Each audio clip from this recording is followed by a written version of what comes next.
Insulting Genghis Khan's diplomats. In the early 1200s, Genghis Khan, leader of the rising Mongol Empire, had no intention of going to war with the Khwarezmian Empire. The two had even cooperated against a common enemy.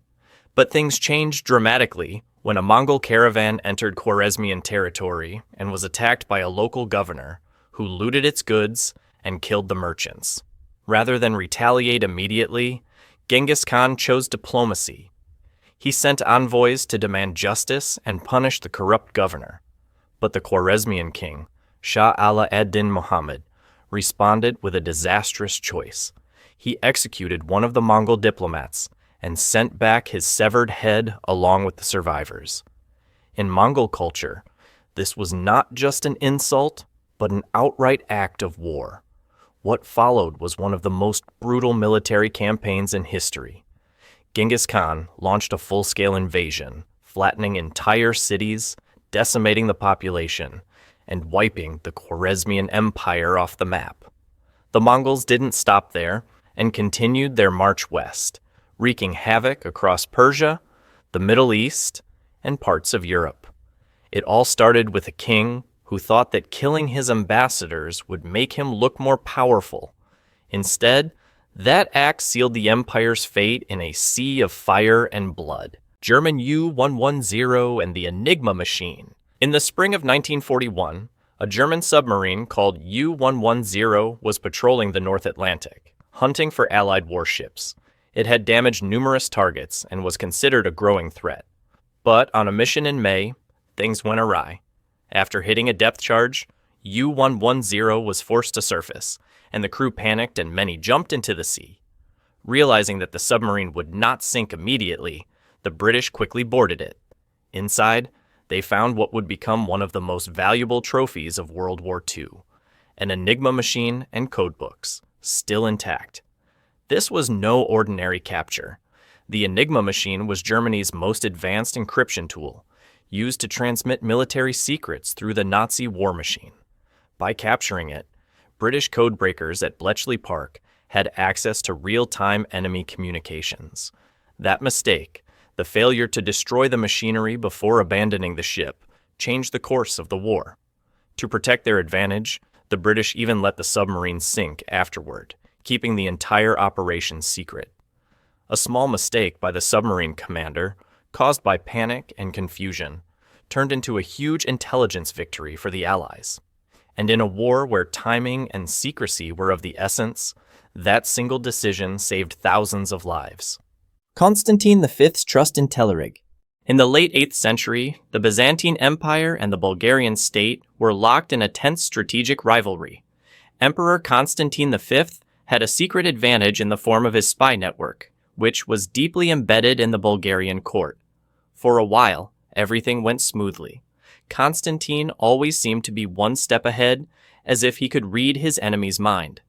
But across the border, the Bulgarian ruler Telerig began to sense that something was amiss. His plans kept failing. His moves were always predictable. Instead of responding with force, Telerig turned to deception. He sent a letter to Constantine, saying that he wanted to flee to Constantinople and needed the names of the emperor's spies to ensure their safety during his escape. It was a bold trick, and Constantine fell for it. He handed over the entire list, believing Telerig to be sincere. But Telerig never intended to leave Bulgaria. With these names in hand, he quickly executed all the Byzantine spies in his court, effectively wiping out Constantine's intelligence network in one fell swoop. One ruler's overconfidence becomes another's masterstroke. On the brutal chessboard of medieval politics, it is a reminder that misplaced trust can be far more dangerous than outright war. The accidental fall of the Berlin Wall. In November 1989, East Germany was on the brink of political collapse. Tensions had been rising for months, with protests mounting and pressure on the communist regime mounting. Behind closed doors, government officials began discussing easing travel restrictions with the West, but nothing was finalized. Then came one of the strangest moments in modern history. At a regular press conference, newly appointed and poorly briefed East German spokesman Günter Schabowski casually mentioned the new travel policy. When a journalist asked when it would come into effect, Schabowski flipped through his papers and, unsure of the exact date, replied, "As far as I know, immediately." The remark caused a wave of outrage. East Berliners poured into the streets, running toward the Berlin Wall, convinced that the border was now open. The border guards, confused and out of command, watched helplessly as the crowd grew. Finally, they relented and opened the gates. People hugged, climbed the Berlin Wall, and celebrated together for the first time in 28 years. What was supposed to be a controlled change of policy had become a spontaneous revolution, all because of a vague answer at a press conference. The Berlin Wall did not fall by force or by decree. It fell by accident, live on television, in front of the world. China's Four Pests Campaign. In the late 1950s, under Mao Zedong, China launched a sweeping public health initiative known as the Four Pests Campaign. The goal was to eradicate rats, flies, mosquitoes, and sparrows species considered a threat to crops and human health. But one particular species of Eurasian sparrow proved to be a tragic miscalculation. Labeled enemies of the people for eating grain, sparrow populations were decimated across the country. Citizens were mobilized to destroy nests, smash eggs, and smash pots and pans to prevent the birds from landing until they were exhausted and dead. Children, workers, and entire communities participated in the nationwide genocide. But without sparrows to keep them in check, insect populations, especially locusts, exploded. Crops were destroyed on a massive scale. Combined with poor farming policies and drought, this ecological imbalance contributed to one of the deadliest famines in human history, the Great Chinese Famine, which killed tens of millions of people. By the time the government reversed course in 1960 and quietly replaced sparrows with bed bugs on its pest list, the damage had already been done. What started as a patriotic campaign to conquer nature ended up as a chilling reminder of what happens when ideology trumps science. Thomas Midgley Jr.'s deadly inventions. In the early 20th century, Thomas Midgley Jr. was considered a genius inventor. While working at General Motors, he helped solve a pressing problem: knocking and poor engine performance. His solution was to add tetrethyl lead to gasoline, a breakthrough at the time, but the consequences were disastrous. Leaded fuel released toxic particles into the air, poisoning millions of people for decades and causing widespread neurological damage, especially in children. Midgley wasn't done yet. A few years later, he introduced another invention, Freon, the world's first chlorofluorocarbon CFC, which was marketed as a safe refrigerant. It was a wonder chemical, odorless, non-flammable, and effective. But decades later, scientists discovered that CFCs were destroying the ozone layer, exposing the Earth to dangerous ultraviolet radiation. Midgley died long before the full impact of his work was understood. The nuclear bear incident. At the height of the Cold War, when the Cuban Missile Crisis pushed global tensions to the brink, the U.S. military was on high alert. One night, at a base in Duluth, Minnesota, a guard spotted a figure climbing a fence.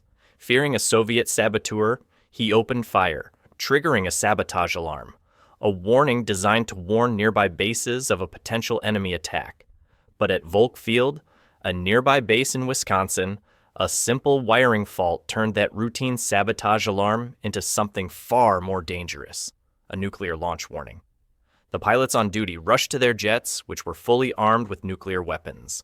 They had been told that no training exercises would be taking place that night. So when the signal arrived, they believed the United States was under attack and began preparing to take off. What prevented disaster? A single officer, realizing the error, ran to the runway and signaled the plane to land just in time. And the mysterious intruder? Not a Soviet spy, but a bear, in a world programmed for destruction. A faulty signal and a stray animal nearly sparked World War III. The nuclear bear incident remains one of history's most memorable near misses. Byzantine rejection of engineer Orban. In 1452, as the Byzantine Empire was on the brink of collapse, a little-known Hungarian engineer named Orban came up with a solution. He approached Emperor Constantine XI in Constantinople with the bold claim that he could build giant cannons capable of flattening walls. But the empire was bankrupt. Lacking the money and resources to fund Orban's work, the Byzantines turned him down. Rejected and perhaps frustrated, Orban took his talents elsewhere, to the Ottoman Empire. Sultan Mehmed II, who was preparing for war, immediately saw the potential. He generously funded Orban, gave him a workshop, and within months, Orban delivered a weapon that would change history: the basilica, a cannon so huge it required dozens of oxen to move. In 1453, that same cannon breached the once strong walls of Constantinople. The city fell, the Byzantine Empire collapsed, and the Ottomans emerged as the dominant power. It was not just military might that changed the balance, but also a missed opportunity. A decision made in desperation, born of economic struggle, sealed the fate of an empire that had existed for more than 1,000 years. Kim Jong-nam's Disneyland trip? In 2001, a bizarre international event unfolded that quietly reshaped the future of North Korea's leadership. Kim Jong-nam, the eldest son of then-leader Kim Jong-il and once considered the heir apparent, was caught trying to enter Japan on a fake Dominican passport.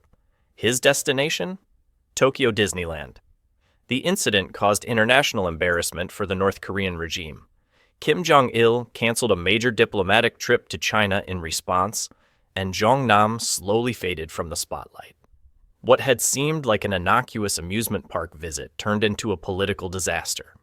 In the years that followed, Jong-nam lived in quiet exile, mostly in China and Macau, far from Pyongyang's secretive circles. He gave interviews, traveled freely, and is believed to have developed ties to foreign intelligence agencies, including the CIA. When Kim Jong-un emerged as his chosen successor in 2010, Jong-nam became a potential threat. Although he survived several assassination attempts, his fate was sealed in 2017 when he was murdered at a crowded Malaysian airport with the nerve agent VX in broad daylight. The Disneyland incident, once considered foolish and immature, ultimately marked the beginning of his downfall and a chilling reminder of how tightly controlled power is in the world's most secretive regime. Please click subscribe to not miss the next dramatic stories.